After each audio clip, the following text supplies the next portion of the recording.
Good Monday morning of the 21st week of Ordinary Times. This is an interesting week, by the way. We do have the Feast of St. Bartholomew. I think it's Wednesday, one of the Apostles. But the majority are not. The other 6 days, or 5 days are not. And anyway, St. Matthew's is really a powerful gospel. It's full of woes. It's a stark warning to the clergy. I mean it. Holy moly, Andy. He must have had his hands full. It's an attack on the Pharisaic mind, okay? But you got to figure, too, by the time Matthew is writing this, he's also experiencing the birth of the church and its hierarchic structures beginning. It's in very early stages. And maybe there's a stark warning in it. As necessary as laws are and rules and structures, and which will eventually become what we call canon lawyers. Okay, it's necessary for the life of the church because it's an institution. But when it takes the place of the gospel, when it takes the place who and what is Christ, and the love of God that is the only commandment Christ gave us, love one another as I have loved you, John's gospel, okay? Then the woes that are aimed at the Pharisees could be woes aimed at the leadership even of the church, even at that time. When you cross from the necessity of law into the moral arena as such, once you turn morality into legalism or law, you lose the heart and soul of the moral order. You get obedience to rules, but what you don't get is an obedience to love. So you don't go to Christ out of love, you go out of fear. I'll read it to you, then I'll show it to you. To me, this is the 1950s. You got to be old for this. I don't know who's watching these things. Sometimes I'm shocked to find out all kinds of people watching these things. Holy moly. Oh, well, I hope it's okay. But you see, I'm not trying to play the scholar or anything. I'm just reflecting out loud, okay? But boy, do I remember the 50s, and I reject them. That was... I got to think of where the theologians, where the lawyers of that time, the canon lawyers of that time, the 40s and the 50s, as necessary as it was to have structure in the church, did they ever read the New Testament? I didn't think about that. How could you? When you see what was really the preaching and the moral teaching of the church, especially in the confessional, which is where most moral teaching took place. It took place in the confessional. It was not only the forgiveness of sins, it was its articulation. I'll show it to you, okay? Thank God that's over. The Second Vatican Council ended the hegemony of law over love. Now was the primacy of love. The Good Shepherd, not the ruler. The Good Shepherd is the model for Vatican II. See? That's extremely important. But I read it to you. So Jesus said to the crowds and to his disciples, woe to you, whom? Not the guys in the street. Scribes and Pharisees, you hypocrites. You lock the kingdom of heaven before men. You don't even enter it yourselves, nor do you allow anyone else to enter it, who are trying to enter. I paraphrase that. Woe to you, scribes and Pharisees, you hypocrites. You traverse the sea and land to make one convert. When that happens, you make him into a child Gehenna, twice as much as yourselves. Boy, he's being rough on these guys. Let me tell you something about the scribes and the Pharisees. Anyway, they were the good guys. They were the ones who had rebuilt the law. These were the good guys. But sometimes the enemy of excellence is the good, not the evil, the good, the not excellent, the good but not good enough, to mistake the means for the end. Right? Woe to you blind guides who say, if one swears by the temple, it means nothing, but if it swears by the gold of the temple, one is obligated. Blind fools, which is greater, the gold of the temple that made the gold sacred? And you say if one swears by the altar, it means nothing. But if one swears by the gift on the altar, one is obligated. What is greater, the gift or the altar that makes the gift sacred? And you said, see, that sounds right. Well, I'm going to tell you this. This is simply true. If you said to me, Father Father Ted, whatever the hell I am, would you say Mass for my Uncle Louis? I'll say, sure, I'm glad to. So I'll remember him at Mass. But then you say, here's $10, so I want you to give you a stipend for the Mass. Now I'm obligated. I'm obligated. It's no longer a moral promise, it's an obligatory legal promise. Now I have to. Do you know that this is a true story.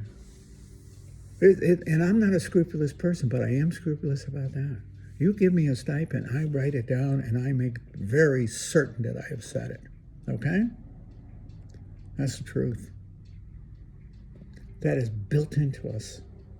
You know, in the monastery, when a guy would die, they would go through his breviary, he would go through everything to see if there were any mass stipends that were not fulfilled, any mass obligations because of stipends that weren't fulfilled, and we would fulfill them. That's a true story. But not if you made a promise. Only if there was a stipend. And it's not we were looking for the money. It was the obligation that came from the gift. That's the truth. And that's canon law. That's canon law. It's not morality. It's not the moral order. It's the legal order. That's the truth. You remember, you got to be old for this in the confessional, how rigorous it was. How many times did you miss Mass? Did you have a good reason? Did you get there before or after the offertory? What? Yeah. The canon lawyers. You know, there was a joke in the church that said the canon law is a revenge of the Pharisees on the church. There's some truth in that. I know I'm tough on it. Because law is to support the moral order, not to dictate it. It's to support the structure of the church and its hierarchical structure and the line of authority. Yes, I accept that. Are you kidding me? Absolutely. If the Archbishop said to me, because he listened to me now, listen to one of these, said, Ted, you're out. You just lost your faculties, pal. I don't trust you. I'm out. I can't say, I'm going to call a lawyer. Call your lawyer till your butt falls off. It doesn't make any difference. He's in charge. I'm not. He has the authority. I don't. He's right. I'm not. It's as simple as that. I accept that. I treasure having faculties that dread the thought of ever losing because I shut my mouth off or did something stupid, okay? But at the same time, I'm not going to say that that is the basis of morality, Christian morality, not at all. Compassionate love for the faithful, looking out the lost sheep, the good shepherd. That's what the church is. She's not the Roman Empire.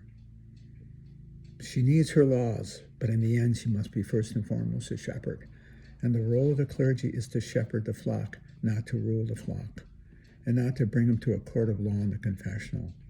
The confessional has to be a site of human and divine compassion. Compassion. Judgment, to be sure, but only for the sake of a compassion and redemption. Guidance, not punitive punishment. That's the truth. That is absolutely true. The church is the good shepherd. Christ is the good shepherd. The church is the body of Christ in the world. She shepherds the flock. Yes. To ward off the wolves from without. I hate it when the wolves take a beating. I love wolves. The wolves from without, but also from within. From within. The betrayer. The internal betrayer. Now, how do we betray the gospel? In many ways. The history of the church is a history of both the assault from without and the betrayal from within, and sometimes the worst betrayal came from the church's leadership. Look at the Renaissance. Holy moly, Andy. Holy moly, Andy. No. But you know, at the same time, when you look at the history of the church and you see it's floundering, sometimes with the apostles too, they're beautiful because they stumble all over themselves. And yet the church has flourished, survived and flourished. There's a saying in the monastery that God saves the world through the church despite the clergy. And it means he's looking at the history of the church. You see? And not knocking the clergy, I'm part of it. But just it's a reminder, we are shepherds, we're not rulers. And often when we became rulers, we corrupted the very gospel. And yet the gospel we were ordained to preach and to minister. And yet the gospel prevailed. Even in its worst moments, the Renaissance and the Reformation period were worst moments in the history of the church, produced some of the greatest saints in our history. See? Some were clergy, many weren't. Many of the women of the church emerged to say, I always think of St. Catherine of Siena. What a genius. What a saint. Just at a time of complete corruption. See? Church never abandons her flock. Christ never abandons the church. He shepherds the church. And the church shepherds the faithful. That's simply true. Even when the shepherds aren't worth it, they still get to shepherd.